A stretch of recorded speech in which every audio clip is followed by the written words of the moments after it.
Where can you find Bruce the shark from Jaws? And no, I'm not talking about Universal Studios. Let's discuss some LA pop culture landmarks. Welcome to Pop Culture Passport, your ultimate guide to quirky and cool destinations across the US. I'm your host, Beth Scalacci, aka the Roman Yeti, here to help you dive into the world of theme parks, uncover film and TV locations, and explore quirky museums, roadside attractions, and legendary venues that capture the heart and soul of this unique country. So grab your pop culture passport and let's discover destinations that resonate with your interest, not just with what's trending on social media. Are you ready? Let's roam!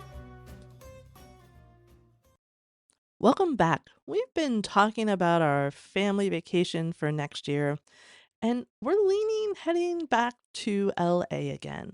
We were there last in 2022, and I realized that while I wrote a blog post about it, I never covered it in this podcast. So today, I want to share the pop culture places we visited that I think are worth checking out if you're visiting LA. Now, LA is packed with pop culture, especially considering it's one of its main exports in entertainment. And while I have a long list of potential stops for our next trip, and we'll talk about that on another day, I'm sure. But for today, I want to dive into the places that really stood out on our last visit. And let's talk about also some other pop culture classics that you have to do at least once if you're visiting LA. So, first, let's head to Funko in Hollywood. Now, if you're into collectibles, and obviously if you're a Funko Pop collector, this place is a total no brainer to visit. But this is not just a store. Like, this was an immersive experience that really feels more like a museum than a store. So, Funko is known for its collectible figurines and their pop culture icons, from advertising mascots to superheroes to our favorite Disney princesses. And they opened this flagship store in Hollywood in 2019, and it is over 40,000 square feet. It's massive. So when we got to the store, we went at opening. We saw a line out the front door, and we were like, "Okay, well, we'll get in line. We're not really sure what's going on," thinking it was like an exclusive release or some kind of thing. So we just, got in the queue and waited.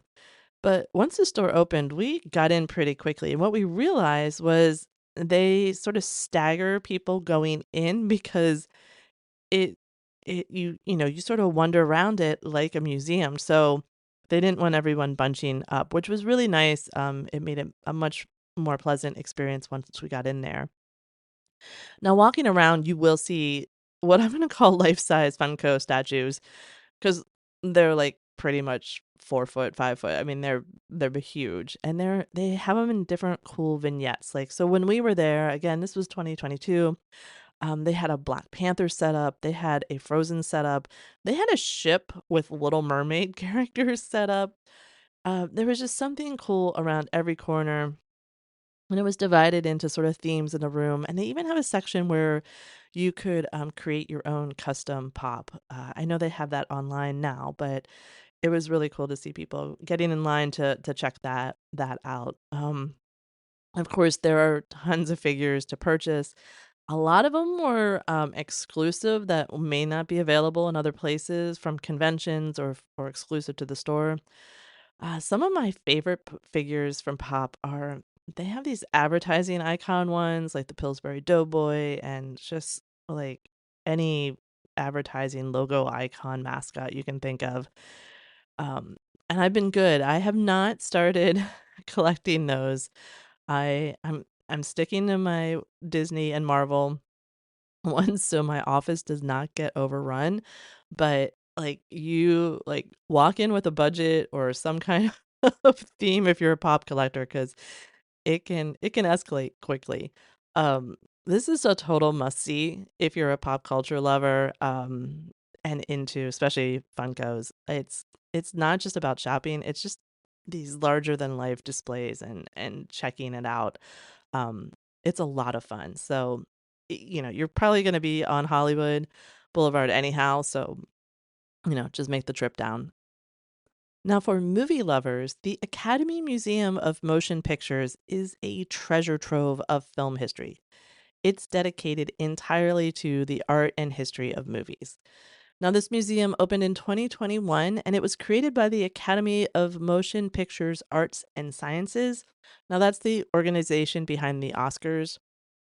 It celebrates filmmaking with exhibits on iconic films, costumes, props, and technical aspects of movie production.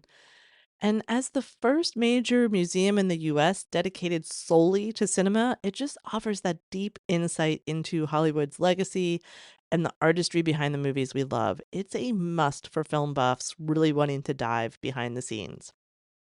Now, the museum has a lot of exhibitions, and most of them seem to be temporary, so you're going to want to check the website just to see what is currently on display when you're visiting. We were there as part of our Adventures by Disney trip, so this place was not on our radar at all.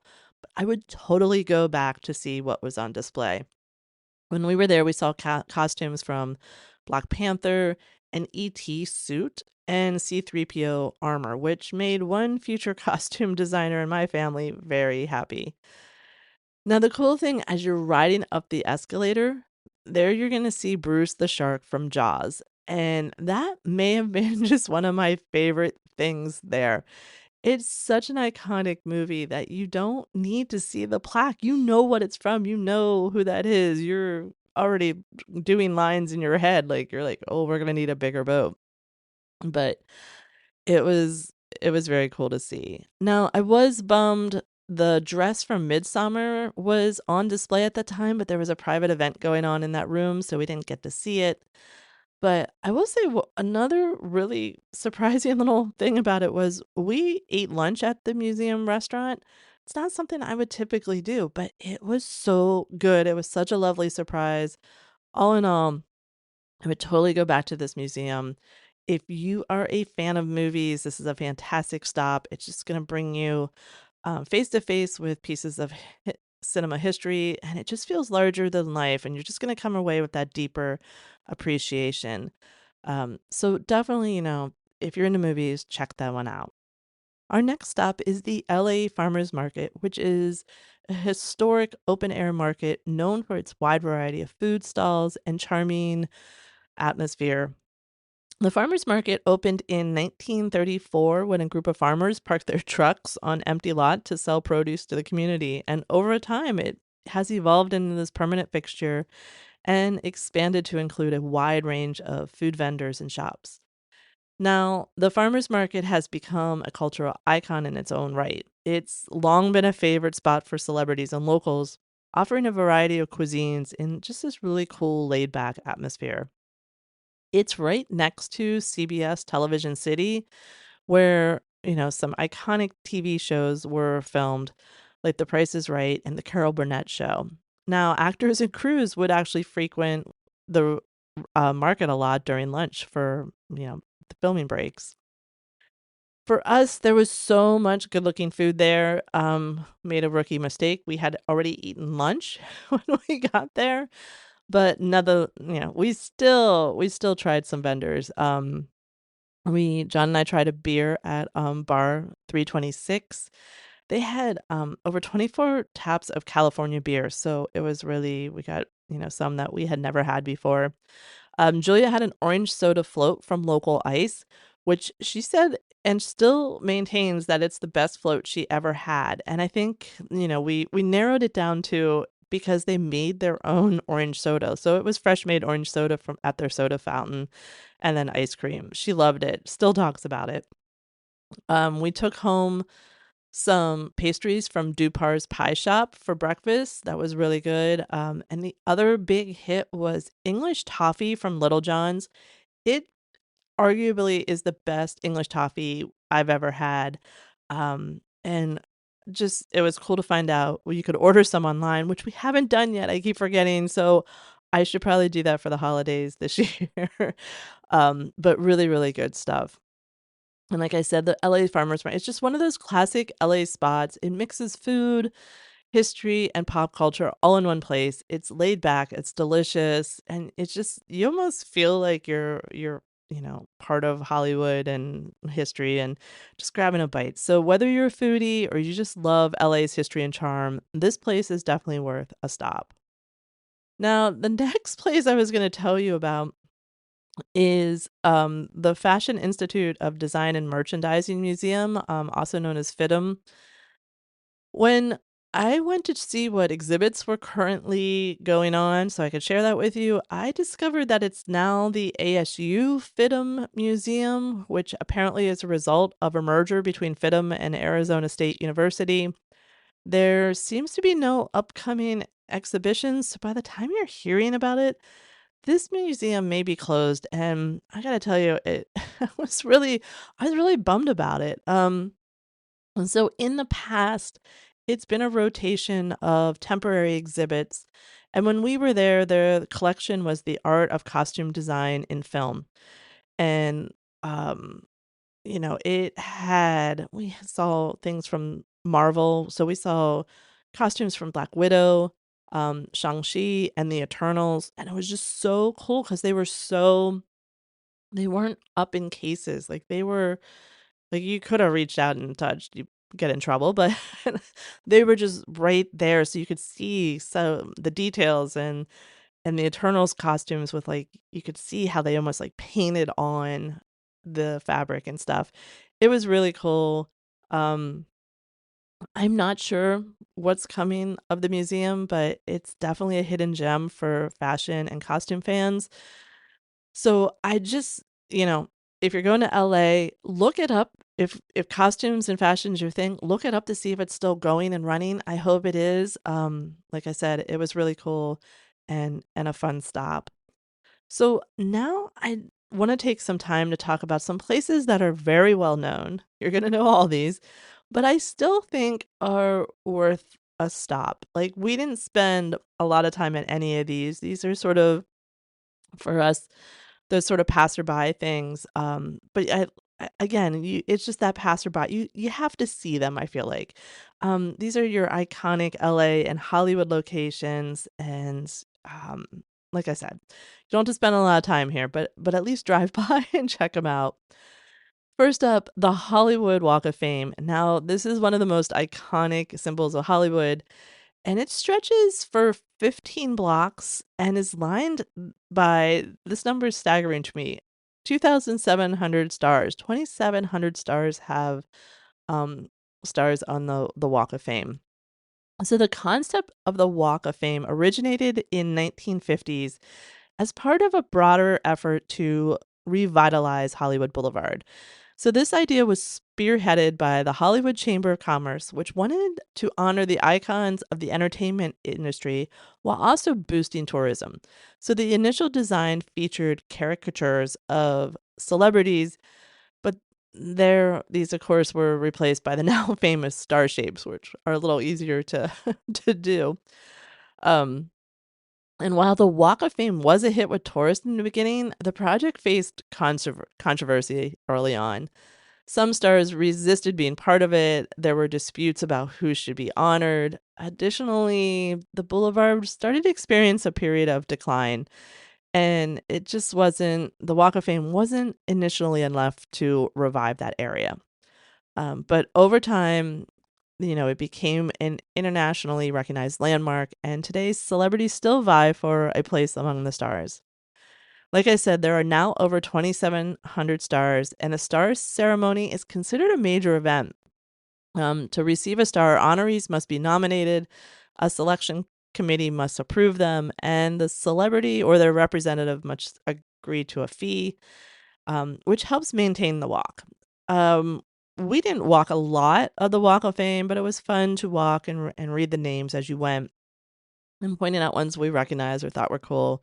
Honestly, I think my favorite was seeing Donald Duck's star outside the El Capitan Theater. That you can take me out of Disney, but you can't take Disney out of me. I think that's what we get to. So like I said, the Walk of Fame it's just one of those quintessential Hollywood experiences. It's crowded. There's a lot going on in that area. It's sort of like being in Times Square in New York, but you have to check it out once, right? Another iconic Hollywood landmark is the TCL Chinese Theater. Originally known as Grauman's Chinese Theater, which opened May 18th in 1927, and it was the brainchild of Sid Grauman, who was a showman who previously had opened two other legendary theaters in Hollywood, the Egyptian Theater and the Million Dollar Theater. Now, he wanted a glamorous, exotic movie palace that would reflect Hollywood's growing status at that time.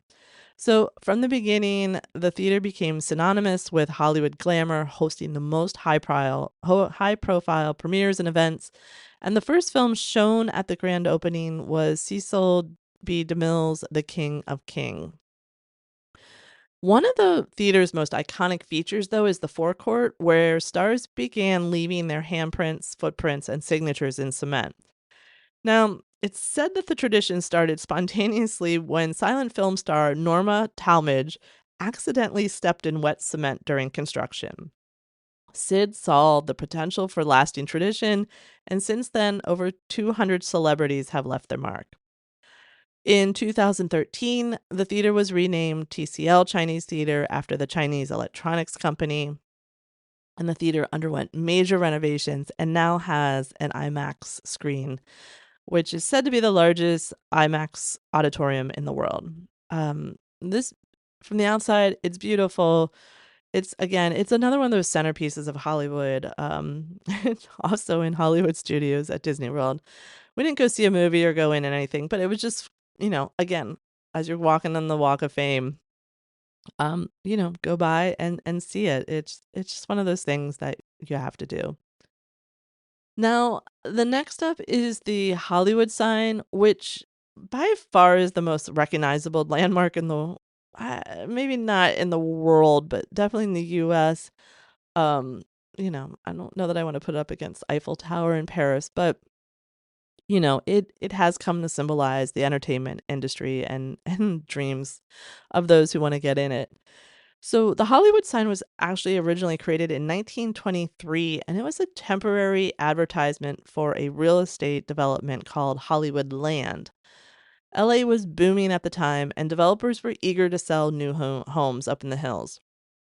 The sign was built to catch the eye of potential buyers and promote new development. Um, it used to have light bulbs on it, it's making it visible at night with, like, the Hollywood and Land would flash separately and then light up all together.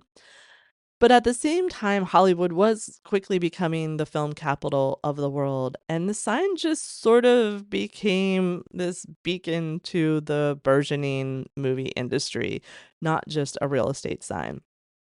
So by the 1940s, the real estate project had ended and the sign went neglected, of course.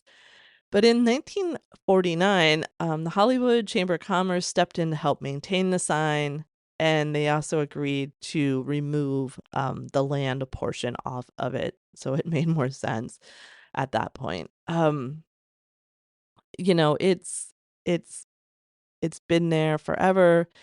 It's I don't know, it's one of those things that you see and it does, it's sort of awe-inspiring, I don't know why, it's a sign, but it's just really a centerpiece for the city. Now, when we went, we did not hike up to see the sign, you can't get that close, anyhow, but there are good angles that you can hike up. We took pictures from the car as we weaved sort of up and down Hollywood Hills Street, which those houses up there, wow, so cool. But growing up, I just thought it was a sign and I didn't realize the history and when you know the history and you sort of see it, it just I don't know, it just becomes more meaningful and cool.